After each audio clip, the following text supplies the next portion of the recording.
નમસ્કાર મિત્રો, આ વિડીયોમાં આપણે જોઈશું ધોરણ 3 થી 8 મૂલ્યાંકન યોજના SCE મુજબ GCERT દ્વારા નિર્દેશિત તારીખ 1/8/2014 થી રાજ્યમાં લાગુ મૂલ્યાંકન યોજના આપણે જોઈશું। આ વિડીયોમાં તમામ પત્રકો, પત્રક A, B, C, D, E, F અને G એમાંથી આપણે D વિશે આ વિડીયોમાં લઈશું નહીં, એ ધોરણ 1-2 માટે અલગથી વિડીયો આવશે। વિડીયોની અંદર તમામ પત્રકો કઈ રીતે ભરવાના છે, એના આધાર પુરાવા આપણે કયા રાખવાના છે અને કેવી રીતે આપણે ભરતા હોઈએ છીએ, તમામ બાબતો બતાવીશું। વિડીયો અંત સુધી જોવા નમ્ર વિનંતી છે। સામાન્ય માહિતી જોઈએ તો મુંબઈ પ્રાથમિક શિક્ષણ અધિનિયમ 1947ની કલમ 38 અને નિયમોની જે કલમ છે 124, એ બંનેના દર્શાવ્યા મુજબ આ અભ્યાસક્રમ પાઠ્યપુસ્તકોનું અમલીકરણ ફરજિયાત કરવામાં આવે છે। જે અન્વયે ગુજરાત રાજ્યમાં GCERT દ્વારા SCE શાળાકીય સર્વગ્રાહી મૂલ્યાંકન માળખું અમલીકૃત છે। આપણે એના વિશે જોઈએ। પત્રકો જોઈએ તો પત્રક A રચનાત્મક મૂલ્યાંકન પત્રક, પત્રક B સહશૈક્ષણિક અને વ્યક્તિત્વ વિકાસ પત્રક, પત્રક C પરિણામ પત્રક, પત્રક D1 અને D2 ધોરણ 1 માટે, D3 અને D4 ધોરણ 2 માટે, પત્રક E સર્વગ્રાહી વિકાસાત્મક સંગ્રહિત પત્રક, પત્રક F પ્રગતિ પત્રક અને પત્રક G શાળાંત પ્રમાણપત્ર પત્રક। આ આપણે તમામ પત્રકો જોઈશું। ધોરણ 3 થી 8નું માળખું જોઈએ તો સત્રવાર અભ્યાસક્રમ હોય છે। એક સત્રનું બીજા સત્રમાં પૂછી શકાતું નથી। પ્રથમ સત્રમાં લેખિત મૂલ્યાંકનના પ્રકારમાં જોઈએ, લેખિત છે 40 ગુણનું હોય છે, 6 થી 8માં 80 ગુણનું હોય છે અને ક્યારે તો પ્રથમ સત્રને અંતે, જ રીતે દ્વિતીય સત્રમાં પણ એ પ્રક્રિયા ચાલે છે।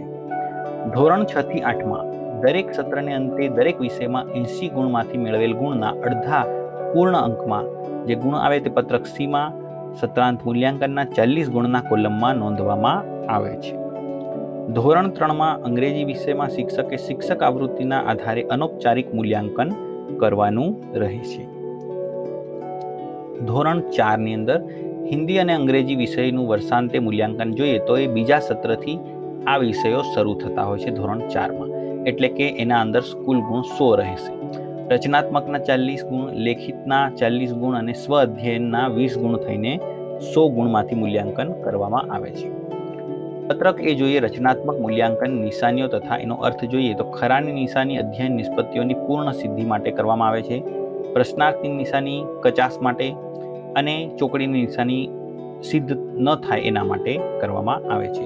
શિક્ષકે વિદ્યાર્થીઓને સ્વ અધ્યયન નિષ્પત્તિઓમાં પૂર્ણ સિદ્ધિ મળે તે માટે સતત પ્રયત્ન કરવાના રહે છે। દરેક વિષયમાં સત્રાંતે 40 ગુણનું રચનાત્મક મૂલ્યાંકન કરવાનું રહે છે। હવે આપણે પત્રક A જોઈએ તો અહીં આપણે જોઈ શકીએ છીએ પત્રક A, જેને કહેવાય છે રચનાત્મક સતત મૂલ્યાંકનનું પત્રક। ધોરણ 3 થી 8 માટે આ વાપરવામાં આવે છે। દરેક સત્રમાં આ એક પત્રક નિભાવવાનું છે। અહીં આગળ આપણે જોઈ શકીએ છીએ જે વિદ્યાર્થીનું નામ છે અને અહીં આગળ 3 નિશાની થાય એટલી જગ્યા હોવી જોઈએ, અથવા તો 3 નાની લીટી હોય તો પણ ચાલશે। એટલે કે શરૂઆતમાં આ જે પહેલી નિષ્પત્તિ છે એને ઉપલબ્ધ કરી કે નહીં, જો ન કરી હોય તો ખોટાની નિશાની, થોડુંક એને ખ્યાલ આવ્યો કચાશ હોય તો પ્રશ્નાર્થ, અને સંપૂર્ણ એને ઉપલબ્ધ કરી લે છે તો ખરાની નિશાની આવી જશે। એટલે આપણે 3 પ્રયત્નો કરવાના છે અને જેમ બને એમ એ વિદ્યાર્થીને વધુમાં વધુ ઉપલબ્ધિઓ હાસિલ કરે તેવી આપણે તૈયારી કરાવવાની રહે છે। અમુક વાર અહીં આગળ અધ્યયન નિષ્પત્તિઓ ન હોય તો એ પ્રકરણના ક્રમાંકનો નંબર પણ લખી શકાય છે। જેમ જેમ અભ્યાસ આગળ ચાલે તેમ તેમ એ પ્રકરણનું મૂલ્યાંકન કરવાનું। મૂલ્યાંકન કયા આધારે કરું છું, આવું આપણને ઘણીવાર SI અથવા અન્ય જે કંઈ તપાસણી અધિકારીઓ આવે પૂછતા હોય છે કે તમે આ માર્ક કયા આધારે મૂક્યા, તો આપણી પાસે વર્ગ શિક્ષકો કે વિષય શિક્ષકો પાસે એના માટેના આધાર પુરાવા હોવા જોઈએ, જે કે દાખલા તરીકે પ્રકરણ પૂરું કર્યા પછી એક સામાન્ય ટેસ્ટ લીધો હોય, અથવા તો કોઈ રમત રમાડી હોય, અથવા તો KBC કરાવ્યું હોય, પ્રશ્નોત્તરી કરી હોય, અથવા અલગ અલગ રીતે શિક્ષક પોતાની રીતે જે પણ પ્રક્રિયા કરે અને નિદાન કરે કે આ પાઠમાં એ અધ્યયન નિષ્પત્તિ બાળકે હાંસલ ઉપલબ્ધ કરી છે કે નથી। ટોટલ અહીં આગળ કેટલા ખરાના નિશાન થાય એ આંકડો અહીં ભરવાનો છે, પ્રશ્નાર્થ કેટલા છે અહીં લખવાનું છે અને ખોટાની નિશાની કેટલી છે અહીંયા લખવાનું રહે છે। ત્યાર પછી જે સૂત્ર આપેલું છે એના દ્વારા એનો જે 40 / સત્રની કુલ ઉપલબ્ધિઓ કેટલી આપણે લીધી અને ખરાની નિશાની કેટલી આવી એ પ્રમાણે જે જવાબ આવે તે આપણે અહીં આગળ લખતા હોઈએ છીએ। આ રીતે આ પત્રક એ નિભાવવાનું છે, એ દરેક સત્રમાં એકવાર નિભાવવાનું રહે છે અને આ રીતે એમાં આપણે કયા આધારે એનું જે માર્કિંગ કર્યું છે, ઉપલબ્ધિ લખી છે, એ ખૂબ મહત્વનું રહે છે. હવે આપણે આગળ પત્રક બી જોઈશું. વ્યક્તિત્વ વિકાસ પત્રક. પત્રક બીના વિધાનોના આધારે વિદ્યાર્થીના વર્તનમાં અપેક્ષિત પરિવર્તન જોવા મળે તેવું સતત માર્ગદર્શન આપવાનું રહેશે. ધોરણ 3 થી 5માં 200 ગુણ તથા ધોરણ 6 થી 8માં 400 ગુણ. કઈ રીતે આપણે જોઈએ તો પ્રથમ સત્ર 240 વિધાન ગુણ્યા 5, બીજા સત્રના 240 ગુણ્યા 5 માંથી મેળવેલ ગુણને 2 વડે ભાગી બંને સત્રના સરેરાશ ગુણને 200 માંથી મળતા ગુણને પત્રક સીમાં નોંધવાના રહે છે. આપણે એમાં બતાવીએ છીએ પત્રકની અંદર કઈ રીતે 6 થી 8માં એ રીતે 400 ગુણનું કામ કરવાનું રહે છે. આપણે જોઈએ પત્રક સીમાં કઈ રીતે નોંધાતા હોય છે. પત્રક બી વિશે જોઈએ છે. વ્યક્તિત્વ વિકાસ પત્રક એમાં આપણે જોઈએ તો અહીં આગળ વિદ્યાર્થીનું નામ અને ખાનું 1 અને 2 આપેલા છે. 1ની અંદર પ્રથમ સત્ર અહીં આગળ આવશે અને નીચે બીજું સત્ર એ રીતે આપણે લખવાનું છે. હવે જે ધોરણ 3 થી 5 છે એમાં અહીં આગળ આ દાખલા તરીકે શાળામાં નિયમિત આવે છે એવું આપણે પહેલો પ્રશ્ન આપણને કર્યો છે. તો પહેલો પ્રશ્ન છે શાળામાં નિયમિત આવે છે, તો ધોરણ 3 થી 5 વાળા અહીં આગળ 5 માંથી માર્ક મૂકશે અને 6 થી 8 વાળા 10 માંથી મૂકશે. આટલો જ ફેર છે, બાકી કઈ છે નહીં. એટલે હવે અહીં આગળ વચ્ચે ખાના ખાલી જોવા મળે છે. બરાબર. વ્યક્તિગત અને સામાજિક ગુણોમાં તો એ શિક્ષક જાતે પોતાની સ્થાનિક પરિસ્થિતિ અનુસાર પોતાની બુદ્ધિથી અહીં આગળ ખાનામાં જે તે લખી શકશે વલણો કે ગુણો પોતાની રીતે, અને એ રીતે ટોટલ કરીને એને માર્કિંગ કરવાનું રહે છે.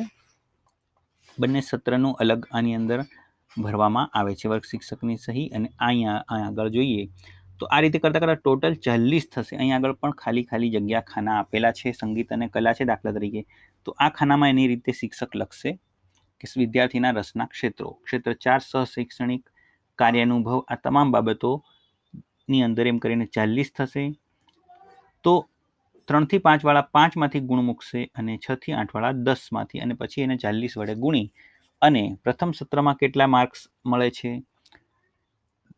3 થી 5 વાળાને 200 માંથી મળશે અને 6 થી 8 વાળાને 400 માંથી મળશે. આ પ્રથમ સત્રના અને આ બીજા સત્રના બંનેનો સરવાળો કરીને ભાગ્યા 2 સરેરાશ ગુણ આવશે. તે વર્ષના અંતે પત્રક સી ની અંદર નોંધવામાં આવે છે.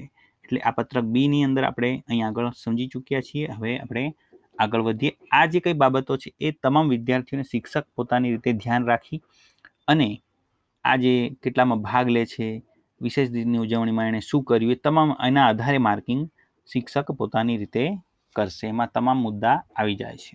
પત્રક સી ની અંદર વર્ષાંતે દરેક વિષયના 200 ગુણ 40 + 40 + 20 બરાબર 100 પ્રથમ સત્ર અને 40 + 40 + 20 100 દ્વિતીય સત્ર તથા પત્રક બી એના મળીને કુલ ગુણમાંથી નીચેના કોષ્ટક મુજબ મૂકવામાં આવે છે. આપણે જોઈએ કોષ્ટક.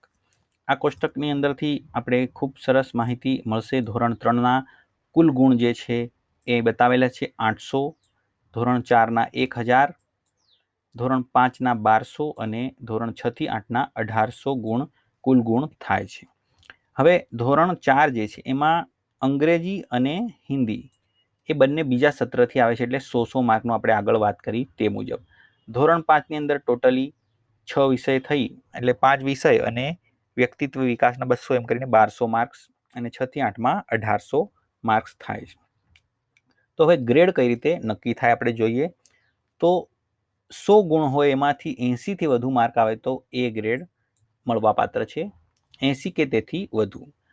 200 ગુણમાંથી 160 કે તેથી વધુ આવે તો એ ગ્રેડ, 400 હોય તો 320 કે તેથી વધુ, 800 હોય તો 640 કે તેથી વધુ, 1200 હોય તો 960 કે તેથી વધુ અને 1800 હોય તો 1440 કે તેથી વધુ. એ પ્રમાણે એ ગ્રેડ મળે છે અને આ બાકીના ગ્રેડ પણ એ મુજબ અહીં આંકડા આપણે બતાવેલા છે. તમે સ્ક્રીનશોટ લઈ શકો છો અથવા તો પોઝ કરીને જોઈ શકો છો. ધોરણ 3 થી 7ની અંદર ગ્રેડ નોંધવાના હોય છે પરિણામ પત્રકમાં, અને ધોરણ 8ના પરિણામ પત્રકમાં ગુણ અને ગ્રેડ બંને નોંધવામાં આવે છે. હવે આપણે પત્રક સી નો અભ્યાસ કરીએ.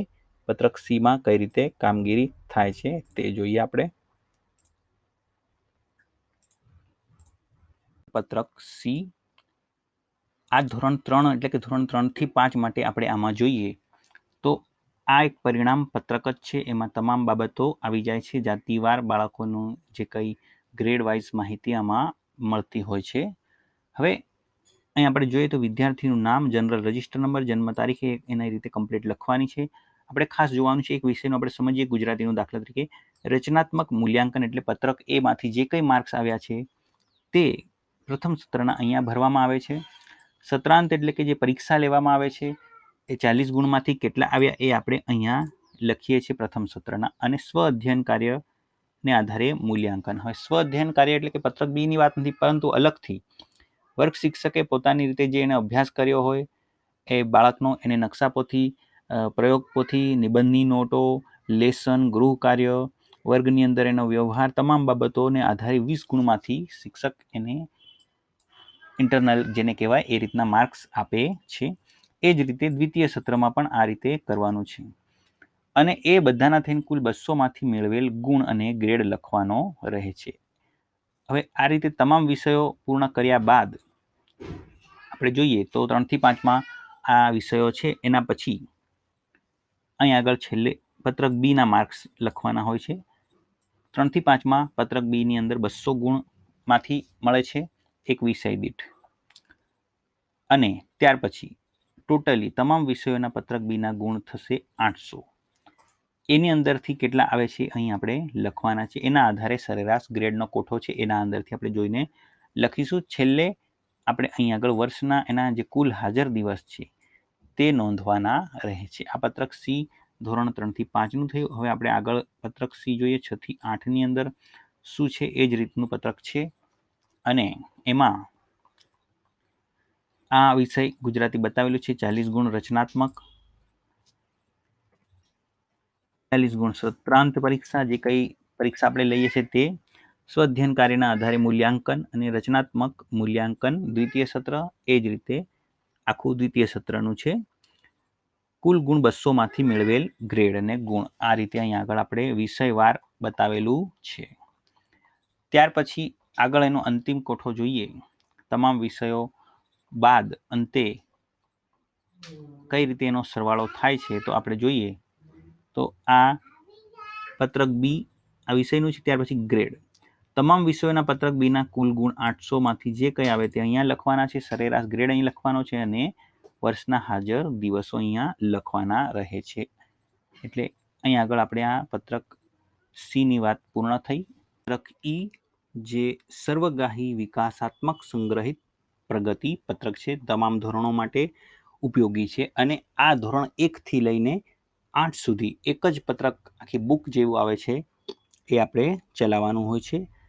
એક પછી એક ધોરણ વિદ્યાર્થી આગળ વધે તેમ તેમ એ પત્રકને પણ એ વર્ગ શિક્ષક કમ્પ્લીટ કરી અને આગળના વર્ગ શિક્ષકને સોંપી દેતા હોય છે. જો બાળક નામ કમી કરાવે, શાળામાંથી બીજી શાળામાં જાય તો આ પત્રક એની સાથે આપવાનું હોય છે. એ આખી બુક સાથે એને એલસી સાથે આપવાની હોય છે. એની અંદર બાળકની તમામ માહિતી, કૌટુંબિક માહિતીથી લઈ અને એનું જ્ઞાતિ, પેટા જ્ઞાતિ તમામ બાબતો અંદર આવી જાય છે. શારીરિક વિકાસની નોંધ એની અંદર આવી જાય છે ધોરણ વાઇઝ, કે આ પહેલા ધોરણમાં કેટલું વજન હતું અને 8મા સુધી. એટલે બાળકની તમામ બાબતો એ 8 ધોરણની એમાંથી આપણે જોઈ શકીશું. હાજરીની વિગતો પણ એમાં આવે છે. શૈક્ષણિક બાબતો, સારી બાબતો, સુધારાત્મક બાબતો એ પણ ધોરણ 1ની છે, એ રીતે ધોરણ 2ની છે. એ જ રીતે તમામ ધોરણની આ રીતે આવી જશે ગ્રેડ. સ્કોલાસ્ટિક બાબતો ધોરણ 4, ધોરણ 5ની બાબતો, એટલે ધોરણ વાઇઝ એ અપડેટ આગળ આ પત્રક થતું જશે. એને પત્રક ઈ કહેવામાં આવે છે. પત્રક ઈની અંદર ધોરણ 7 પછી ધોરણ 8 સારી અને સુધારાત્મક બાબતો, શું સુધારા થતા ગયા તે. વિશેષ સિદ્ધિઓની પણ નોંધ આમાં કરવાની રહે છે. ઇતર પરીક્ષાઓના પરિણામોની વિગત, સમગ્ર છાપની સંક્ષિપ્ત નોંધ, એટલે કે બાળકનો આખો જે કંઈ એનું વ્યક્તિત્વ કેવું છે એ આપણે આમાંથી જોઈ શકશું. ત્યાર પછી છે પત્રક એફ, પ્રોગ્રેસ રિપોર્ટ, જેને પ્રગતિ પત્રક કહેવામાં આવે છે. એનો નમૂનો આપણે અહીંયા બતાવી રહ્યા છીએ. શાળાકીય સર્વગ્રાહી મૂલ્યાંકન ધોરણ 3, 4, 5 માટે આ રીતનું જે હોય છે, જે પત્રક છે સર્વગ્રાહી મૂલ્યાંકન, એમાં મેળવેલ જે ગ્રેડ આપણે લખવાનો રહે છે. ત્યાર પછી ધોરણ 6, 7 એની અંદર પણ આ રીતે એને મેળવેલ ગુણ અને એના ગ્રેડ આપણે લખીને આપતા હોઈએ છીએ. અને આ ધોરણ 8નું છે મેળવેલ ગુણ અને ગ્રેડ બંને નોંધવાના હોય છે ધોરણ 8ના પરિણામપત્રકમાં. ત્યાર પછી અહીંયા આગળ આપણે કોઠામાં બતાવ્યું તે મુજબ કેટલા કુલ ગુણ છે એ પણ આપણે જોઈ શકીએ છીએ. આ પત્રક F. ત્યાર પછી શાળાંત પ્રમાણપત્રક પત્રક G છે એનો નમૂનો આપણે અહીં બતાવી રહ્યા છીએ. એમાં આ જે પત્રક છે એ પ્રાથમિક શિક્ષણ એનું જે આખા બાળકનું થયું એ તમામ બાબતો 1 થી 8 ધોરણ સુધી જે એણે ફરજિયાત શિક્ષણ લીધું છે કે નથી લીધું એના માટેનું આ પ્રમાણપત્ર છે. પ્રાથમિક શિક્ષણને અંતે શ્રી ખાલી જગ્યાએ પ્રાપ્ત કરેલ વિષય વસ્તુ સહિત જીવનના તમામ પાસાઓની વિગતો એમાં આવી જાય છે. એટલે કે ખૂબ જ એ બાળક જે 8મા ધોરણમાંથી નીકળે ત્યારે તમામ બાબતો પહેલા ધોરણથી લઈને 8મા સુધીની એ પત્રક Gમાં આવી જાય છે. અને શાળા બદલે તો એની નોંધ પણ પત્રક Gમાં કરવાની રહે છે. આ રીતે સર્વગ્રાહી મૂલ્યાંકનનું કામ ચાલે છે. પત્રક A થી લઈને આપણે G જોયા. હવે જે ડી પત્રકો છે ધોરણ 1, 2ના એના માટે આપણે અલગથી વિડીયો બનાવીશું. Thank you very much. Thank you for watching. આવા શૈક્ષણિક અને વહીવટી વિડીયો જોવા માટે સબસ્ક્રાઇબ કરો આપણી channel Shreyas Dabur. Thank you very much and share maximum.